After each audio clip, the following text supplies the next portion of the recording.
सुप्रभात छात्र, कैसे हैं आप लोग? ठीक हैं? देखिए, आज मैं इस वीडियो में क्लास 6 का हिंदी फर्स्ट चैप्टर 2 और अध्याय लेसन का नाम आम का पेड़ पढ़ाने जा रहा हूँ। ठीक है, देखिए ध्यानपूर्वक देखिए। आम का पेड़, लेसन का नाम है आम का पेड़। पाठ को पढ़ने से पहले यह बता दें, यह पाठ हम लोगों से कहना क्या चाहता है। देखिए, आज मनुष्य एकांत जीवन व्यतीत करना चाहता है, एकाकी। वह चाहता है कि उसे कोई भी व्यक्ति किसी भी प्रकार से परेशान नहीं करे। ठीक है, अर्थात रुक जाइए, वीडियो क्लियर करने दीजिए। कोई भी व्यक्ति किसी भी प्रकार से तंग न करे, क्योंकि वह अपने अलावा किसी के विषय में नहीं सोचना चाहता। ठीक है, वह सब कुछ अपने लिए ही चाहता है। मनुष्य इतना स्वार्थी और घमंडी हो गया है कि दूसरों की खुशी उससे बर्दाश्त नहीं होती। आम का पेड़ कहानी के माध्यम से आपको यह सब जानने को मौका मिले। आइए पढ़ते हैं। देखिए, आम का वह पेड़ हमेशा अकेला रहने में ही प्रसन्नता का अनुभव करता था, परंतु पक्षी थे कि उसे हमेशा सताते रहते। वे उसे कभी अकेला नहीं रहने देते थे। वसंत ऋतु के बाद जब उस पर नए पत्ते आते तो पक्षी आकर उसकी शाखाओं पर बैठ जाते। वृक्ष की डालियों पर वे इधर उधर फुदकते और गीत गाते। हवा के झोंके उसके पत्तों के साथ अटखेलिया करते, कूदते थे, खेलते थे। चिड़िया सुबह सुबह चहचहाती और उसे जगा देती, मगर आम के पेड़ को यह सब अच्छा न लगता। गर्मी के दिनों में जब उस पर मंजरियाँ खिलती, छोटे छोटे आम, गर्मी के दिनों में जब उस पर मंजरियाँ खिलती और छोटी छोटी अम्बियाँ लगती। देखिए, मंजरियाँ और अम्बियाँ, टिकोला का नाम सुने हैं? अम्बिया मतलब टिकोला, आम का छोटा फल। मंजरियाँ मतलब जो उसके पहले एक मंजर होता है आम के लगने से पहले। तो कोयल उसके ऊपर बैठकर कुहू कुहू का गीत गाने लगती है और सारे पक्षियों को आम खाने का निमंत्रण देती। इसका परिणाम यह होता कि जंगल के बहुत सारे पक्षी जैसे तोते, चिड़िया आदि सुबह से ही उस आम के पेड़ की टहनियों पर आ विराजते और दिन भर मज़े से कच्ची अम्बियाँ खाते। ठीक है, आम के छोटे छोटे फल। बहुत सारे नन्हे बच्चे भी अम्बियाँ खाने के लिए उस पेड़ के नीचे आते। जब वे ऊपर पलट रहे हैं, जब वे ऊपर न चढ़ पाते तो पत्थर मार मार कर अम्बियाँ तोड़ने का प्रयत्न करते, जैसा कि बच्चे करते हैं। जब अम्बियाँ नीचे गिर पड़ती तो वे खुशी से किलकारियाँ मारते और एक दूसरे से छीना झपटी करते। आम के पेड़ को यह सब बहुत बुरा लगता। वह तो हमेशा अकेला रहना चाहता था।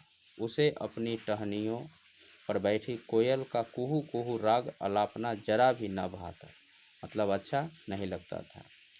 पक्षी जब उसके फलों पर चोंच मारते तो वह उन्हें बुरा भला कहता। जब वे उसके पत्तों पर बीट कर देते तो वह बहुत चिढ़ता, कहता, तुमने मेरा शरीर गंदा कर दिया है। कौन कहता? आम का पेड़। कीड़े मकोड़े जब उसके तने तने पर रेंगते तो भी वह बहुत दुखी होता। बच्चों का पत्थर मार मार कर फल तोड़ना तो उसे बिल्कुल भी अच्छा नहीं लगता। वह उन्हें भला बूढ़ा कहता, परंतु बच्चे तो अपनी मस्ती में अम्बियाँ तोड़ते रहते। एक दिन आम का पेड़ निराशा में डूबा बस सोचता ही जा रहा था। वह सोच रहा था कि कैसे सब मिलकर उसे जरा भी आराम नहीं करने देते और हमेशा तंग करते रहते हैं। वह जानता था कि उसका मन तो करता है कि इन्हें अपने पास भी न फटकने दे, पर वह कुछ कर भी तो नहीं सकता। वह यह सब सोच ही रहा था कि तभी वृक्ष देवता उसके सामने प्रकट हुए और बोले, कहो आम के पेड़, तुम उदास क्यों हो? मैं तुम्हारा क्या हित करूं, मतलब क्या कल्याण करूं? आम का पेड़ बोला, हे स्वामी, मैं बहुत दुखी हूँ। पक्षी मुझे शांति से नहीं रहने देते, हमेशा मेरे फल तोड़ तोड़ कर खाते रहते हैं। वे मेरे पत्ते अपनी बिट से भर देते हैं और मेरी सुंदरता को खराब कर देते हैं। ठीक है, आगे देखिए। कीड़े मकोड़े मुझ पर रेंगते रहते हैं, कोयल शोर मचाकर मेरी नींद में बाधा डालती है, बच्चे फल तोड़ने के लिए मुझे पत्थर मारकर सताते रहते हैं। मैं चाहता हूँ कि मुझ पर फल और पत्ते न लगे ताकि कोई मुझे तंग न कर सके और मैं आराम से रह सकूँ। उसकी व्यथा कथा सुनकर, दुख की कथा सुनकर वृक्ष देवता ने उसे आशीर्वाद दिया और कहा, तथास्तु, मतलब ऐसा ही हो, तुम्हारी यह इच्छा पूर्ण हो। यह कहकर वे अंतर्ध्यान हो गए, मतलब विलीन हो गए, गायब हो गए। आगे देखिए। कुछ ही दिन बीते थे कि आम के पेड़ के पत्ते धीरे धीरे सूख कर झड़ने लगे। थोड़े ही दिनों में वसंत ऋतु आई और जंगल के सभी पेड़ पौधों पर कोमल और हरे हरे पत्ते लहलहाने लगे, परंतु आम के पेड़ पर नए पत्तों ने अंकुर नहीं लिया। गर्मी आई लेकिन आम के पेड़ पर मंजरियां नहीं खिली।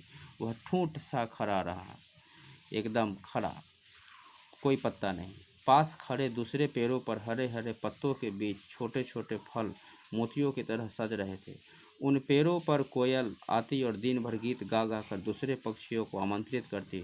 उन पर पक्षियों के झुंड आकर बैठते और जी भरकर फल खाते। वे इस टहनी से उस टहनी पर खुदकते फिरते और पत्तों के बीच छिपकर आँख मिचौली खेलते।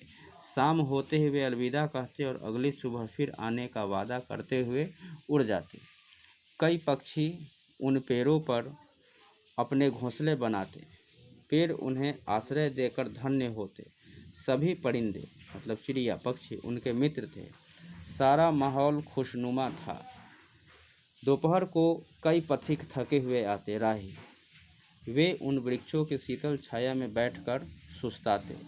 इससे उन पेड़ों को बहुत तृप्ति मिलती, शांति मिलती। इधर आम का पेड़ सुबह देर तक सोता रहता। अब उसे कोई भी पक्षी सुबह नींद से न जगाता, न ही उसकी टहनियों पर बैठकर कोयल गीत गाती। अब कोई पक्षी उसके फल खाने न आता। ठीक है, क्योंकि अब उस पर कोई फल नहीं लगता था। बच्चे अब उसके नीचे शोर भी नहीं करते थे, न ही उसे पत्थर मारते थे। अब तो कोई कीड़ा मकोड़ा भी उसके तने पर चढ़ना पसंद नहीं करता था।